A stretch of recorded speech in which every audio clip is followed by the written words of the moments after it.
What is good, everyone? Welcome back to the channel.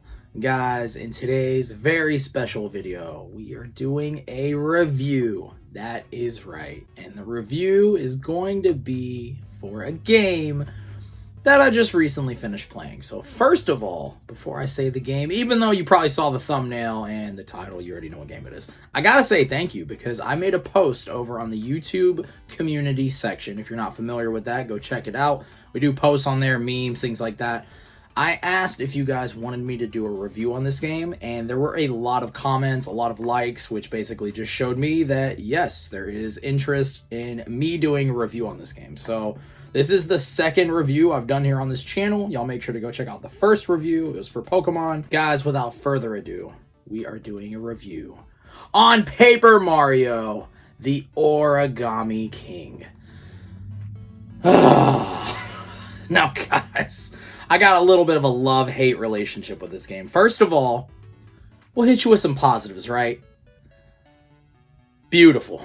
Very, very colorful. I just love the freaking colors in this game. They just pop. And honestly, I think just not Mario. Well, Mario in general, but I was going to say, I think Paper Mario games in general have a lot of just like colors that pop out. I have only played Paper Mario Color Splash before this game. I know I'm going to get roasted. You got to play the GameCube version. You got to play the N64 version. I'm going to, okay? I'm going to. But you know what? I like to do things in a weird order. So I played Color Splash. I figured if I liked that game a little bit, then maybe I would like some of the other games because a lot of people didn't like that game. Played it, and honestly, I enjoyed it. I'm not going to say I absolutely freaking thought it was the best game ever, but I enjoyed it. So maybe we'll do a review on that game eventually. I don't know. But kind of the same with this. I was like, okay, I'm going to jump into this one, and I enjoyed Color Splash, so maybe I'll like this one. And yeah, off the bat, the gameplay is freaking beautiful. Well, I say that, right? I say the gameplay is beautiful. Some of the gameplay is beautiful, right? Like the actual story part, loved. Freaking just in between the battles, I absolutely loved. You guys might know what I'm getting at with this. The battle style. We already had some positives, right? Put the freaking game down. We got to talk about something I did not like at all. Like, absolutely did not like. Now, did I get used to it? Yeah. Did I get, like, decent with it towards the end of the game? Like, yeah, by the end of the game, I understood it, and I got better at it. I do not like the battle style at all for this game. In fact, I think I like the battle style on Color Splash a little bit more. So, if you have never played this game, I guess this might be a spoiler for the style of the game. I don't know. I guess not, but there could be some spoilers in here, and it's not going to be intentional. It's just me talking about the game. Guys, all right. So first of all, it is turn-based. I am a huge fan of turn-based RPGs, but this is where I'm a little biased. I'm not a huge fan of strategic RPGs, like, at all. I do not like strategic RPGs in the slightest, although I have played Mario Rabbids Kingdom Battle, and at first I wasn't crazy about that game. By the end of it, I kind of loved it. Still wasn't crazy about the battle style, but if a story is good enough, I'm going to persevere. And that's kind of how this game was for me. I love the story. We'll talk about the story here in just a second. You guys already know. It's Mario. Oh, what happens? Oh, the princess. Like, come on. It's pretty much every Mario game in existence at this point. The battle style. So, turn-based, yes. But you're in this, like, you're in the middle, right? And you get these, like, waves of enemies. And you get either, I think, 2 or 3 turns. And you have to line them up. If you line them up, your attack power is increased by, like, 1.5. So, instead of your standard attack, you know, it's like 1.5 times. So, obviously, that's, like, what you want to do. You want to try to line them up either in 4s to where you can jump on them. So, 1, 2, 3, 4. Or instead of, like, in a row like that, you can have 2 and then 2. So that way you can use your hammer. And your hammer will attack all 4 at the same time. Once again, that's, like, the huge point of this game. And that's where the strategy comes into play. At least for the beginning battles. It definitely gets more tedious, more intricate as you get through some of the boss battles and stuff like that. Which makes sense. Of course, they got to make it a little harder. But, oh, man, this game, I don't know. It was one of those games where I had fun playing just getting through the story, going from in between the battles, like I said, which I know is like a huge part of the game. But in between the battles, once you get a little stronger, you're getting to jump on Goombas, you're getting to use your hammer, and you don't have to go into like the screen-changing battle. It's just like, oh, I can just jump on a Goomba. I'm strong enough now. Which, that I really enjoyed, just jumping on Goombas. It reminds me of just regular Mario. But man, just the battle style. I think if I had one complaint, and I guess in a way it's kind of a huge complaint because that's the majority of the game. Like 50, 60%, obviously. In between, yeah, there's other stuff. You get to look for trophies and like hidden treasure boxes and stuff like that. There's definitely a lot of other mechanics that I enjoyed more about, and I think that's kind of what held me through the game. I was like, okay, I'm enjoying this, this, and this. I love Mario. I'm too committed. I gotta finish this game.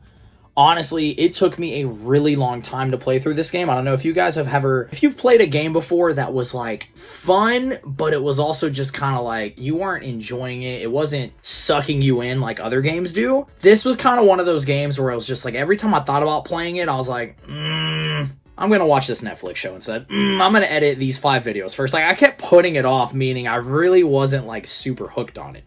Now, once again, take this with a grain of salt. This is just my opinion, and keep in mind, I'm definitely biased, and that's just because I'm not huge on strategic RPGs.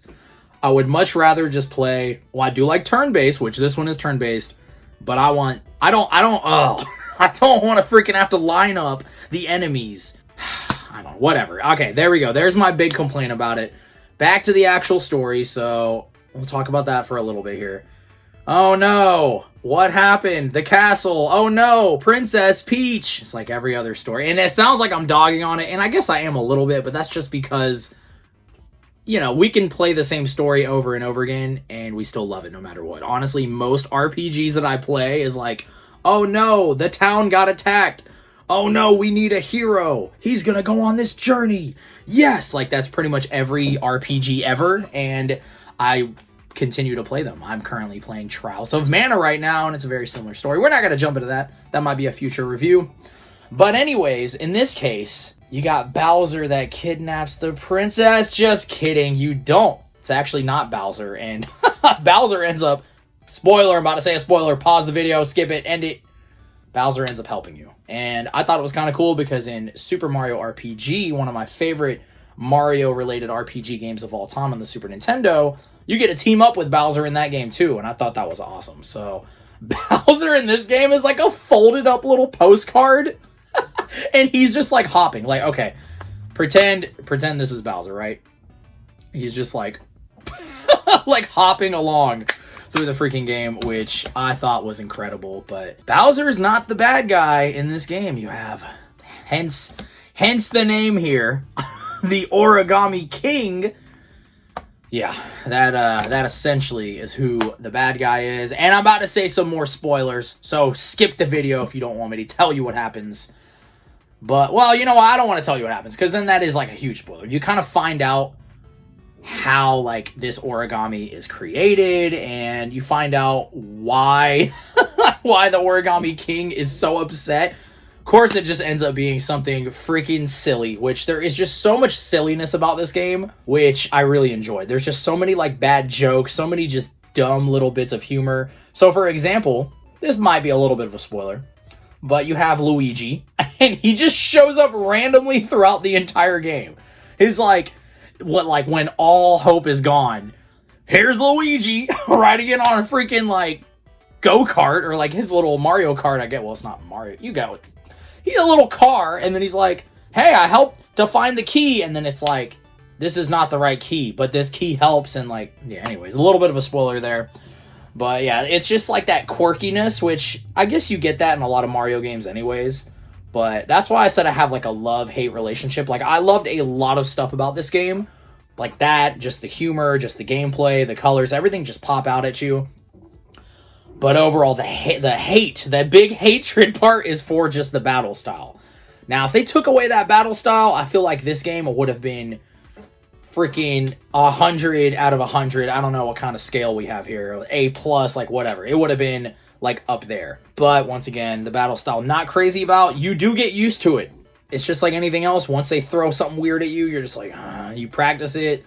It ends up not being so bad, but some of those boss battles, oh my god. There's like There's some parts of the game where instead of okay, you got to just line up the enemies, cool, that like you realize that's kind of like the easy thing to do once you start getting into these boss battles. There's some parts of the game where it's like, here's a picture and you have to like figure out, like they scramble it up on this board, which by the way, you can move in circles or you can move like upwards, downwards, diagonal. They just completely scramble up the image and you're like, cool, this is not something I ever care to do. I don't want to unscramble a freaking image.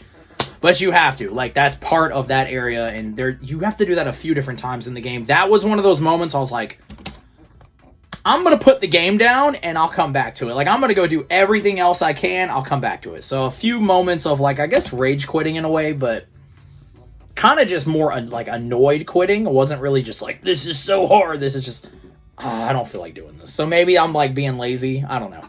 But guys, overall, I know it sounds like I'm completely crapping on this game. I just want to be very honest and just talk to you guys in these reviews. I'm not going to sit here and lie to you and be like, this is my favorite game of all time. Honestly, where is it? There it is. I was going to say, I have Paper Mario Color Splash right here. I know they're both different, but they are both Paper Mario games, so we can compare them. I think personally, and this, I might get some hate, I don't know. Although I know this game got a lot of hate too, so it is what it is. I think I enjoyed this game more, which is kind of a surprise because I went into this game thinking I was going to absolutely hate it. But yeah, I don't know. I think I'm going to go with Paper Mario if we're going to compare them. Oh, they're both Paper Mario. I'm going to go with Color Splash if we're going to compare them. But that being said, do I think you should at least give this game a chance? Yes, I do. Do I think you should pay full retail price of this game? Maybe try and wait for a deal, or a good idea is, yeah, you can pay full retail price, play through the game, or just play it. Maybe you don't like it after 5 hours. You're like, I don't want to play this game anymore. You can trade that game in at your game store and get some credit, or you can throw it on eBay and you won't get all your money back. Most likely you'll lose a little bit. You'll get the majority of your money back, and at that point it's almost like renting a game. So keep that in mind, but overall, I'm still going to recommend the game. Is this going to be like my least favorite Paper Mario game in the entire series? It might be, but like I said, I've only played these two so far, so I definitely need to play the one on the N64. I want to play the one on the Wii, and then I got to play the one on the GameCube. But Nintendo is doing that remake or remaster, whatever it is, coming out next year. And because I love playing on the go with my Switch, I'm probably going to just wait for that game to come out on the Switch, and I'll play through it then. Maybe before then, though, I'll play the N64 one and the Wii game, because that's still a good bit away before that happens. But overall, guys, I enjoyed the game. Like I said, the colors, the story, I've really loved the story, the humor. There's a lot of really great moments in this game that are worth playing through it. The battle style, not for me. I definitely got to say that. But if you like strategic RPGs, which I know a lot of friends out there do, you might love this game. You might be like, dude, what are you talking about? That battle style was so unique. That battle style was amazing. Cool, it's for y'all, okay? It is for y'all, not for me. But overall, I would still recommend this game. I can't completely hate on it. But guys, that is it for my review. I rambled long enough, but you guys let me know if you want to see some more reviews. I played through the Untitled Goose Game. I think that might be a fun game to talk about. I'm playing Trials of Mana right now, so maybe when I get done with that game. Oh, also, I try to play games very often, but I get very busy with editing and stuff like that. I just also recently played through the story mode on Super Mario Maker 2, which I did not know there was a story mode in that game, and I've got a lot of good things to say about that. So if you guys want to see any of those, let me know. If you are not familiar with this channel, we do nothing but Nintendo-related content. This is just a Nintendo-only channel. We do unboxings, reviews, like this one is now our second game review ever, so I'm stoked to be adding that to the little playlist there, and then Nintendo news and stuff like that. So guys, hit that subscribe button, that way you can stay in the loop for weekly Nintendo content. I appreciate all of y'all. Y'all let me know what you think about this game. Let me know if you hate my opinion. Let me know if you agree with me. Let me know if you disagree with me. You're not gonna hurt my feelings, I promise you. Guys, till next time, I appreciate all of y'all. Peace!